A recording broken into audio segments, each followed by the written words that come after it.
वगड़ में शहरनि इलाइक़े वासिन बल्दियाती इलेक्शन में पीपी जे उम्मीदवारनि खे रद्द करे छॾियो। अॻु पीपुल्स पार्टी जे चेयरमैन वार्ड जे काउंसलरनि ज़िले मेंबरनि खे मिलंदड़ बजटनि खां सवाइ असांजा मसइला हल न कया।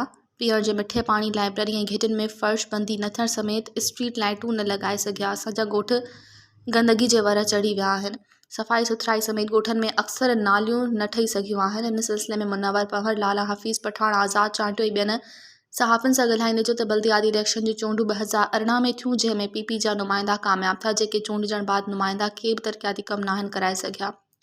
हाणे कुझु नवां चेहरा मुख़्तलिफ़ जमायतनि पाक सरज़मीन पार्टी, JUI, अवामी इत्तेहाद, टाउन वगड़ ऐं आज़ाद उम्मीदवार मैदान में आया आहिनि। खेनि आसिरो आहे त शहरनि जा बुनियादी मसइला हल कंदा ऐं तरक़ियाती कम कराईंदा। मज़ीद ख़बरनि ऐं तफ़सीलात लाइ विज़िट कयो असांजी वेबसाइट www.awamiNewsHD.com ऐं ॾिसंदा रहो अवामी न्यूज़ HD।